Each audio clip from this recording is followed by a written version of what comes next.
বিসমিল্লাহির রহমানির রহিম। আসসালামু আলাইকুম। 10 মিনিট মাদ্রাসায় আপনাকে স্বাগতম।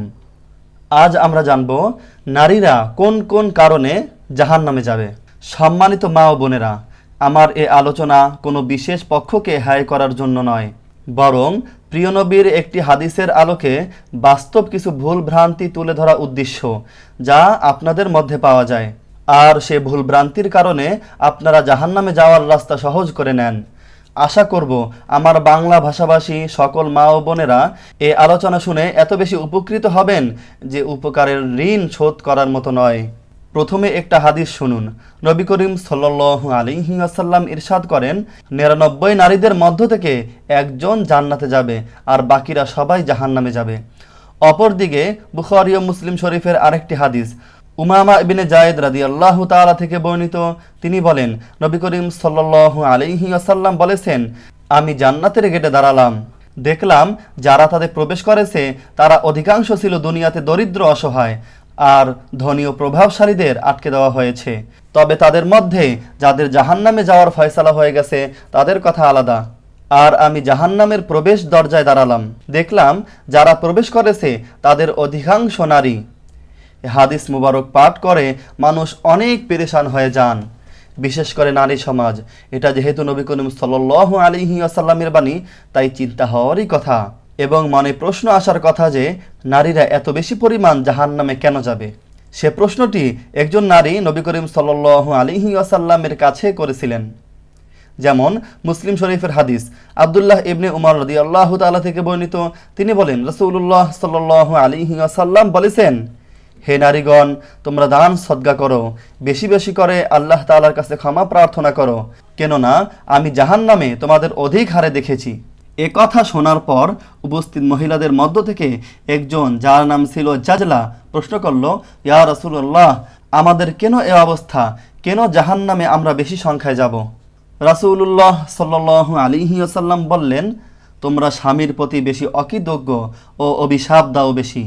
বলতে খারাপ শুনলেও আসলে আমাদের সমাজের নারীদের বাস্তব চিত্র এরকমই, যা রাসূলুল্লাহ সাল্লাল্লাহু আলাইহি ওয়াসাল্লাম বলেছেন। আমি দাম্পত্য জীবনে অনেক সুখী নারীকে দেখেছি, যারা স্বামীর সামান্য একটি ভুল হলেই গোটা জীবন যে স্বামীর সাথে সুখের সংসার করেছে, ভালোবাসার প্রতিটি মুহূর্ত কাটিয়েছে, তা একেবারেই ভুলে যায়, অস্বীকার করে। স্বামীকে অকৃতজ্ঞতার সাথে বলে, তুমি আমার জন্য কি করেছো? তোমার ঘরে আসার পর আমি কিছুই পেলাম না, তুমি আমার জীবনটা বরবাদ করে দিয়েছো। মহিলারা সামান্য কারণেই আবেগী হয়ে যায়, তখন তারা হিতাহিত জ্ঞান হারিয়ে ফেলে, তখন তারা কি বলেছে কি করেছে তা হুঁশ থাকে না। সেজন্য ইসলামী শরীয়তে তালাক দেওয়ার ক্ষমতা পুরুষের হাতেই দিয়েছে। যদি তালাকের ক্ষমতা নারীদের হাতে থাকতো, তাহলে এ সমাজে কোনো বিবাহ টিকে থাকতো কিনা সন্দেহ। অনেক সময় নারীরা সামান্য বিরক্ত হলেই নিঃসন্তানদেরও অভিশাপ দেয়। নারীদের জাহান্নাম থেকে বাঁচার জন্য এই দুটো স্বভাব, অর্থাৎ স্বামীর প্রতি বেশি অকৃতজ্ঞতা ও বেশি অভিশাপ দেওয়া, পরিহার করতে হবে অবশ্যই। আর রাসূল সাল্লাল্লাহু আলাইহি ওয়াসাল্লামের বলার উদ্দেশ্য এটাই। তিনি নারীদের স্বভাব সংশোধন করার জন্যই এ কথা বলেছেন, নারীদের খাটো করা বা তাদের ভূমিকা অমূল্যায়ন করার জন্য বলেননি। এবার আসুন নারীদের 15টি ভুল, যা তাদেরকে জাহান্নামে নিয়ে যাওয়ার জন্য যথেষ্ট। 1. নারীদের মধ্যে ফজরের নামাজ কাজা করাটা খুব বেশি দেখা যায়, এমনকি অনেক দিনদার নামাজি নারীরাও ফজরের নামাজ কাজা করে ফেলে। 2.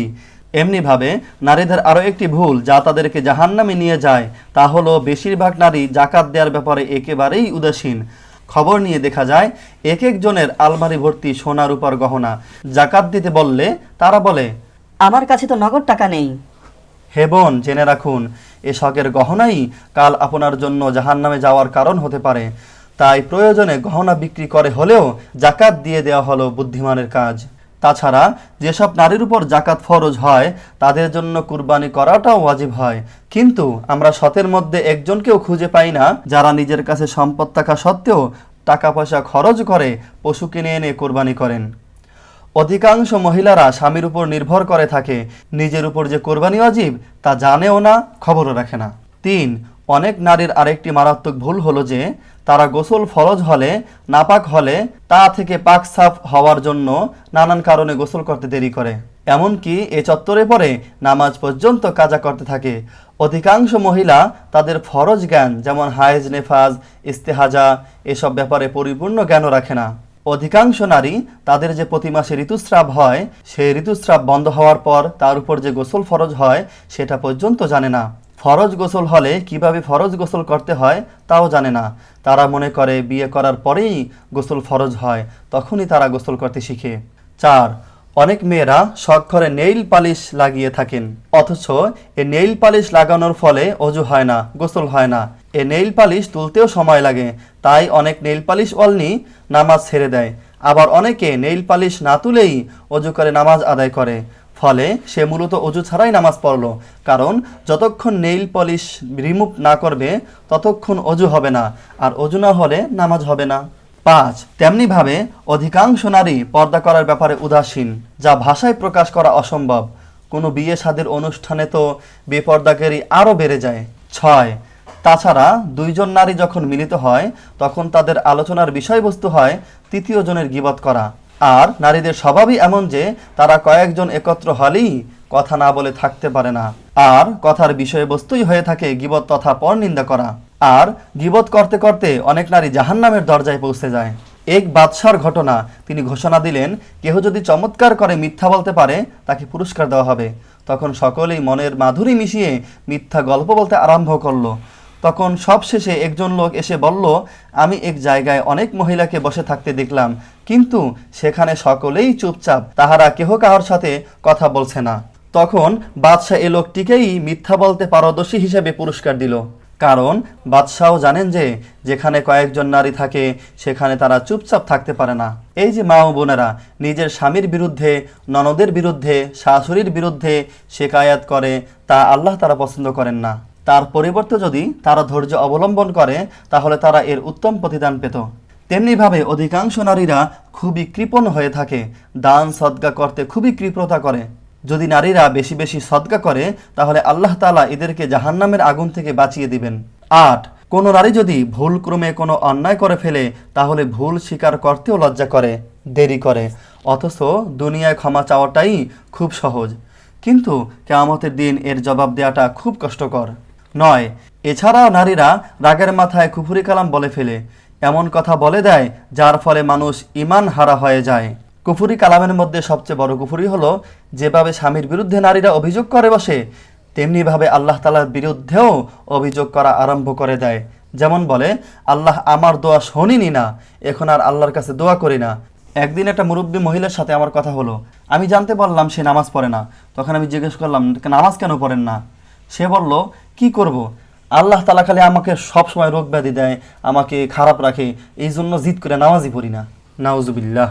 10, নারী সমাজের আরেকটি বড় ভুল, তারা কোনো বিধর্মী কালচার বললে তা লুফে নেয়, কিন্তু যদি বলা হয় এটি নবী করিম সাল্লাল্লাহু আলাইহি ওয়াসাল্লামের সুন্নত তখন তারা সেদিকে ফিরেও তাকায় না। 11, এদের আরও একটি বিষয় অবহেলা, তা হলো নারীদের প্রয়োজন মিটলেই হলো। তারা স্বামী কোথা থেকে কামাই করে আনছে সেদিকে খবরদারি রাখে না। স্বামী কি চুরি করে আনছে নাকি ঘুষের টাকা আনছে সে ব্যাপারে তাদের কোনো মাথা ব্যথাই নেই, অথচ এটাও জাহান্নামে যাওয়ার একটি কারণ।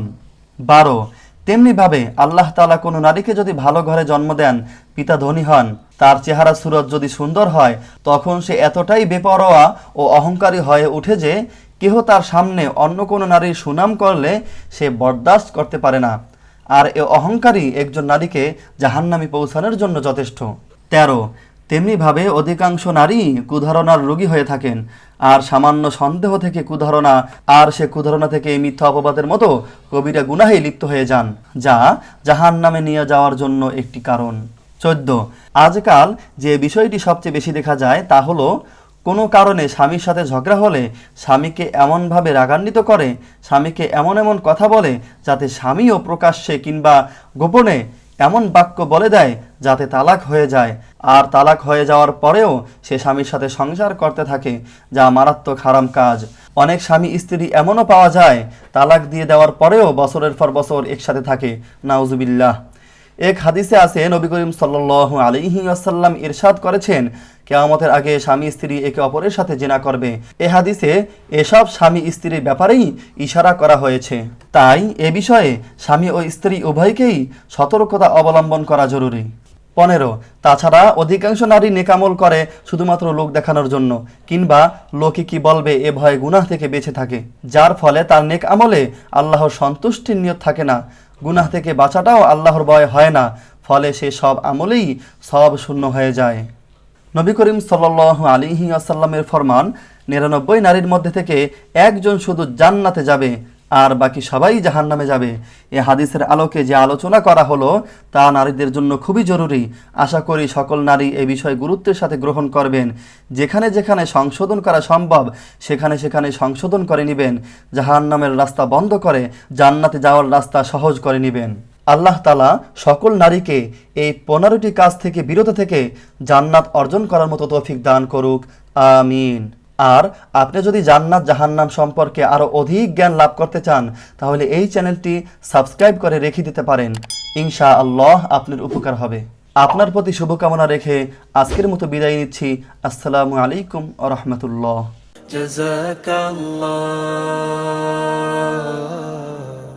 জাযাকাল্লাহ।